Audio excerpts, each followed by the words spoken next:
JoJo's Bizarre Adventure is originally a manga series started in 1986 by author and immortal vampire Hirohiko Araki, and it's still running to this day.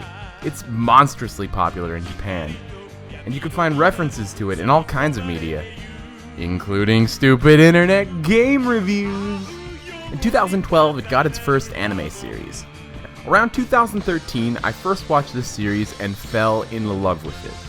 It has crazy balls-to-the-walls action almost non-stop, exciting charismatic characters, most of which are named after musicians, songs, albums, etc.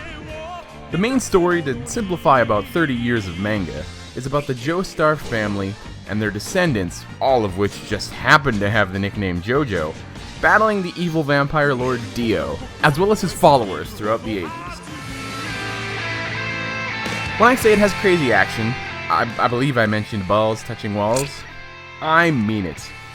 Such as this one part where a jacked up zombie version of Jack the Ripper hunts down Jonathan Joestar, his teacher, Will A. Zeppeli, named after Led Zeppelin, as well as his best friend, Robert Edward O. Speedwagon.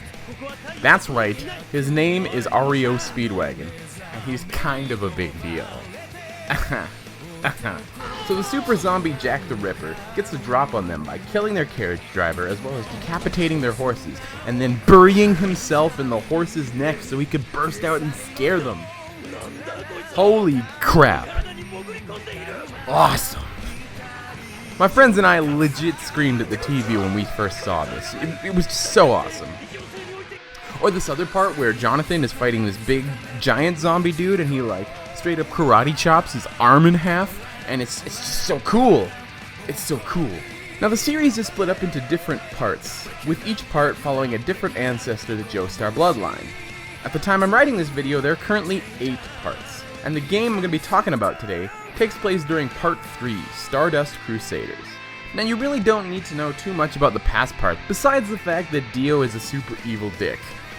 Right from the get-go, he kicks JoJo's dog in the face. On to the game. Simply called JoJo's Bizarre Adventure, it was released on the Super Famicom in 1993. Of course, it never came out officially here, due to the series not gaining any real Western popularity until the 2012 series debuted on Crunchyroll. Crunchyroll is an incredible anime streaming service available for $6.95 a month. Sponsor me, Crunchyroll, please. Please sponsor me. Please. Now, of course, the game never actually came out here, so I'll be playing it on a reproduction cartridge. Weren't you knocked out at the end of last episode? Yeah, you got hit in the head with a kendo stick and it ended on a to be continued. Oh, well, the funny thing about that is...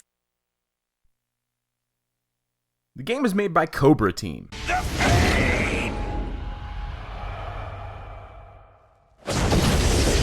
Right off the bat, the game begins with some really killer music, though you don't get much of a chance to enjoy it because right away it jumps to an attract mode that's actually the introduction to the story.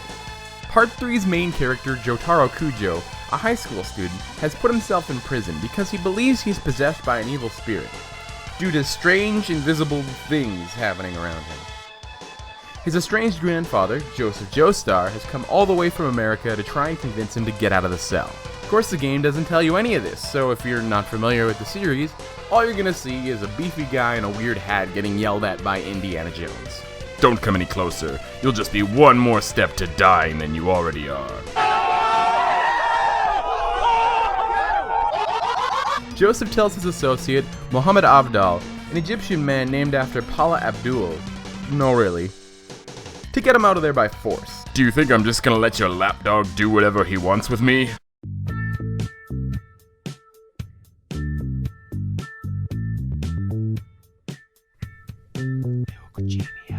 He might scream painfully and beg us himself to be let outside.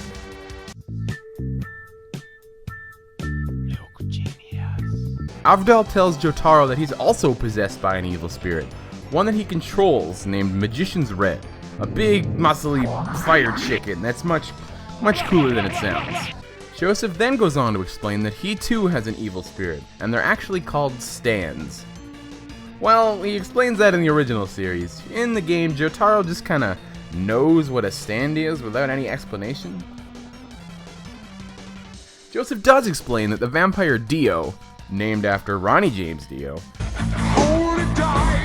and the main antagonist of pretty much the whole series, has resurfaced in the world and is causing bad things in the world.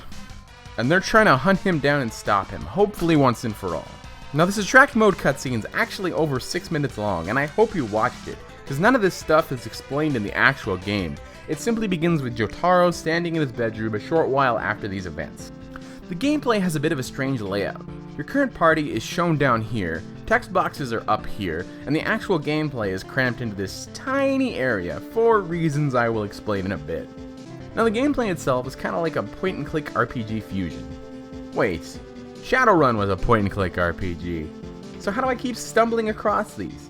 I didn't even know this was a genre. Now I've reviewed 2 different games in this weird fusion subgenre. You can click on background objects to find things such as healing items and equipables, but I never found any sort of puzzles or anything in my playthrough, so as far as I can tell, it's really just to pick up items. It's finally time to talk about why the gameplay is crammed into this tiny area. You see, it seems the developers either didn't have time or were just too lazy to make any more sprites for character movement. So instead of moving around their legs and stuff to walk, they just kinda jiggle around the screen. There's actually very little sprite animation at all. Aside from the occasional change in facial expression and some attacks during battles, the characters are static single sprites. Well, moving on, you wander around the house talking to Joseph, Avdol, and your mother Holly. You can also check the fridge to find some ointment. You know, where everyone keeps their ointment. Alright, we got cola, OJ, purple stuff. Oh, sweet! Ointment, yeah! I want that purple stuff. Moving on, it's time for Jotaro to head to school. On the way, a mob of girls swarm him, clamoring for his attention. Jotaro finds their advances annoying and shoos them away. But before they have a chance to leave, some street toughs from Jotaro's school question his manhood because girls like him? Now this leads to the first actual battle of the game. Whoa, okay, what's going on? So we have Dio up at the top here, his majestic hair blowing in the wind. Majestically. At the start of every battle, the game asks you to pick a card, and when Jotaro nervously does, they'll either restore your health or give some kind of boost or drop to your stats. From here on out, the battles are similar to most turn-based RPGs. You can attack enemies to reduce their HP, pretty standard stuff. You can talk to them to reduce their MP. Okay, a little strange, but you'll usually yell an insult, so I'm willing to believe that could make your magic less good. You can of course use items, and you can also check, which makes your character wait and watch for openings. Some battles involve you needing to do special actions, and most of those can be accessed through this. The goons try to take you down by clawing at you, I guess, but you dispense these guys pretty easily due to the super punch ghost that you have at your disposal. A few short steps later, he's attacked by a green stand named Hierophant Green, but before he can make his move, it runs away. After the fight, some girls take you to the school doctor's office to get your injuries looked at, but the doctor attacks you with a scalpel. Foo-yah-ho! Foo-hee! Foo-hee!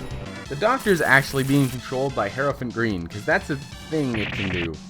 After beating the doctor, you fight the stand's owner, Cacuit. Now, if it seems like I'm kind of rushing through these battles, it's because they're long and boring. One of the biggest downfalls of this game. Most of the time, you just mash the attack button and watch the same long, drawn-out animations over and over again. On occasion, you'll need to use check to do some kind of special action, but I ran into that very rarely. In fact, I often ran into a situation where I used check and got the think option. The game told me they had an idea, but when I attempted to use said idea, it told me they couldn't think of anything. Couldn't think of anything! Couldn't think of anything! Couldn't think of anything! God damn it! How could this happen to me? So fans of the series might notice that story events in this game are completely screwed up. For example, instead of fighting the sailor guy and his stand Dark Blue Moon on a boat, you fight him in a mansion before even leaving Japan. There's a lot of stuff like this, and if I tried to point them all out, this video would be hours long. Skipping ahead a bit, we end up on a plane heading towards India. I do a bit of wandering around and... Oh god, that's awful. I'm just gonna try and sleep. The party wakes up in a strange dream world created by the stand Death 13. We are unable to use our stands in this dream world, full of freaky, wacky flowers. which means we're unable to attack at all. In fact, our own stands are attacking us. We finally run into the Death 13 stand itself and learn it was being controlled by the screaming baby. After getting totally wrecked for a while, I finally get some results with the check option, and Kakuin suggests that Jotaro needs to hit all of them to wake them up. But Jotaro's already died, and I don't have any revive items. I haven't saved in a long time. In fact, I'll have to redo half of what I've already done, so it's at this point I decided to give up. Though the game told me, after I quit at the game over screen, that I did good today, so, thanks. I hated this game, honestly. It was slow and boring and clunky and a chore to play, and a huge disappointment. When I asked the guy that does my repros to make this for me, he said, okay, it looks pretty bad, but okay, if you really want it. And I was like, oh, you probably just have to be a fan of JoJo to appreciate it. Well, my love of JoJo actually made me hate this more. For fans of the series, it's completely disloyal to the plot and it's a big headache. For fans of RPGs, it's slow, repetitive, and boring, and a big headache. I can't recommend this game to anyone. Don't play it. It's bad. Now, I can't think of a way to end this video. This must be the work of an enemy stand. Wait, I have an idea!